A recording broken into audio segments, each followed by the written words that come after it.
Hello बच्चों, let's read the question. Question says the system of equation x plus 2y plus z equal to 4, x minus y plus 2z equal to 3, 2x plus y plus p1 है ये, है ना, p1 equal to p2 has. Option हमारे पास है no solution if p1 not equal to 3, p2 not equal to 7, infinite solution if p1 equal to 3, p2 equal to 7, infinite solution if p1 equal to 3, p2 equal to 7 and unique solution है p1 equal to 3. Solve करते हैं बच्चों question को. इस question में जो की concept है उसकी बात हम कर लेते हैं. यहाँ पे की कॉन्सेप्ट, तो की कॉन्सेप्ट की अगर हम बात करें बच्चों कि हमारे पास कोई सिस्टम ऑफ इक्वेशन गिवन है a1x plus b1y plus c1 equal to d1, a2x plus b2y, यहाँ पे c1 z है, b2 b2y plus c2z equal to d3 और a3x b3y plus c3z equal to ये d2 है और d3. ठीक है, तो यहाँ से हम क्या करेंगे, इसमें ये रिजल्ट है हमारे पास डाल equal to a1 a2 a3 b1 b2 b3 c1 c2 c3. ठीक है, ये आ जाएगा हमारे पास. और डेल वन इक्वल टू होता है हमारे पास यहाँ पे a1, इसकी जगह जाएगा d1 d2 d3 b1 b2 b3 c1 c2 c3.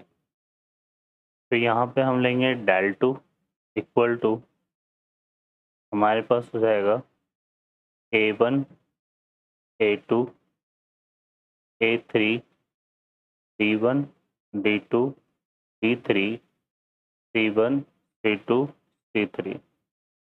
और डेल थ्री इक्वल टू आ जाएगा हमारे पास यहाँ पर a1 a2 a3 b1 b2 b3 और यहाँ पे आ जाएगा d1 d2 d3.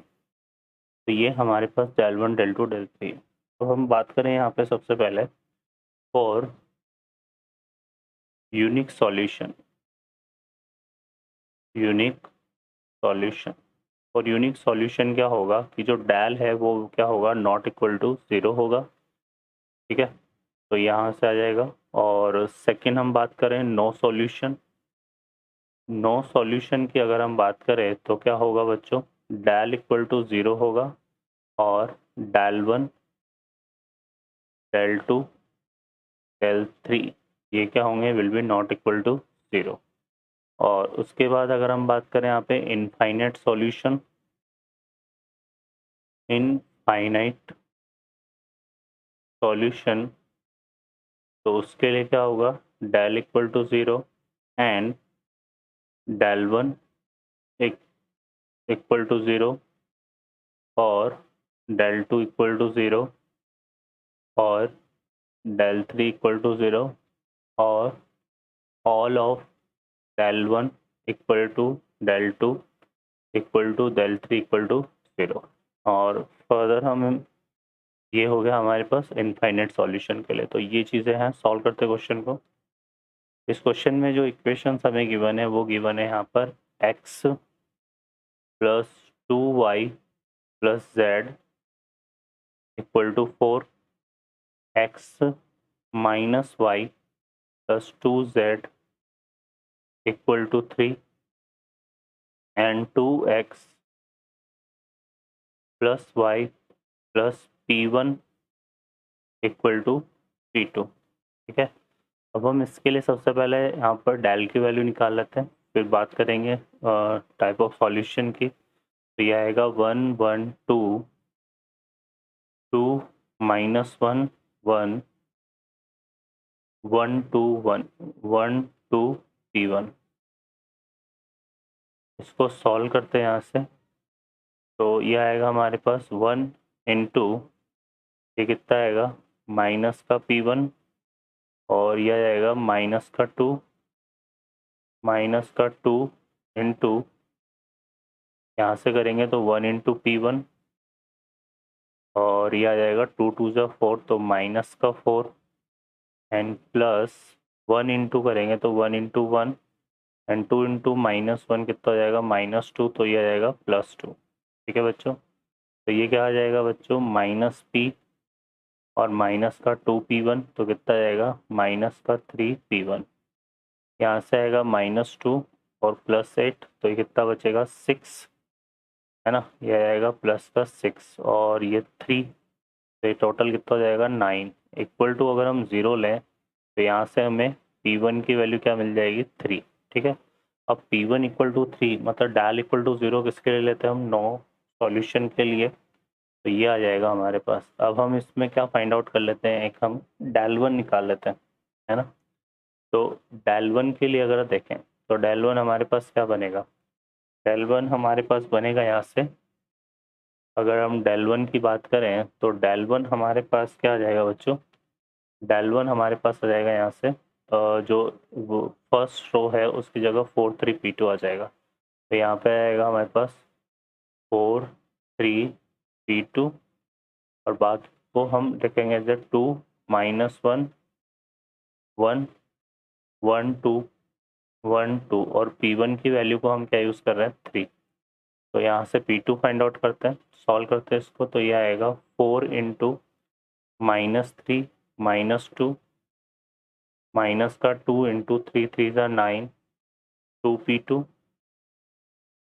And plus 1 into 3 minus P2 so plus P2 equal to 0। Solve करते हैं यहाँ से इसको, तो -3 -2 -5 इंटू 4 कितना हो गया -20 और ये कितना आ गया माइनस का 18 और प्लस का 4P2, यहाँ से आ जाएगा +3 प्लस P2 इक्वल टू 0, तो ये कितना हो गया बच्चों 5P2 और यहाँ से हम सॉल्व करेंगे तो ये कितना आ गया हमारे पास, यहाँ से आ जाएगा ये -20 -18 प्लस 3 माइनस का 15 तो ये कितना हो जाएगा -35 इक्वल टू 0। तो इस तरह से P2 को अगर हम 0 के इक्वल लेते हैं मतलब डेल 1 को इक्वल टू 0 लेते हैं तो ये आता है हमारे पास कितना 7।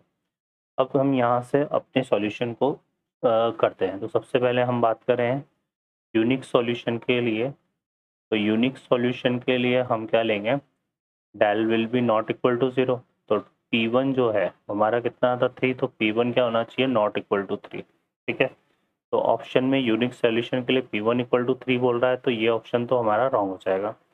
सेकंड नो सॉल्यूशन की बात करें तो नो सॉल्यूशन के लिए हम लेते हैं यहाँ पे डेल इक्वल टू 0, तो P1 इक्वल टू कितना आएगा 3, जबकि इसमें क्या दे रखा P1 will be not equal to 3, तो ये भी सॉल्यूशन हमारा रॉन्ग हो जाएगा। और इनफाइनाइट सॉल्यूशन के लिए हम क्या लेते हैं P1 इक्वल टू मतलब इनफाइनाइट सॉल्यूशन की अगर हम बात करें यहाँ पे इनफाइनाइट सॉल्यूशन, तो उसके लिए हम लेते हैं डेल इक्वल टू 0 और साथ में डेल 1 डेल 2 डेल 3 को भी 0 के इक्वल लेते हैं, तो डेल इक्वल टू 0 लेंगे पर हमें P1 इक्वल टू 3 मिल रहा है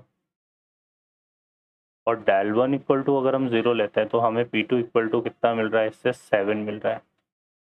तो यहाँ पर ये हमारा सी ऑप्शन इसमें करेक्ट हो जाएगा, तो बी भी हमारा करेक्ट नहीं होगा, तो आंसर हमारा सी ऑप्शन करेक्ट होगा। ओके बच्चों, I hope you understand well, best of luck, thank you.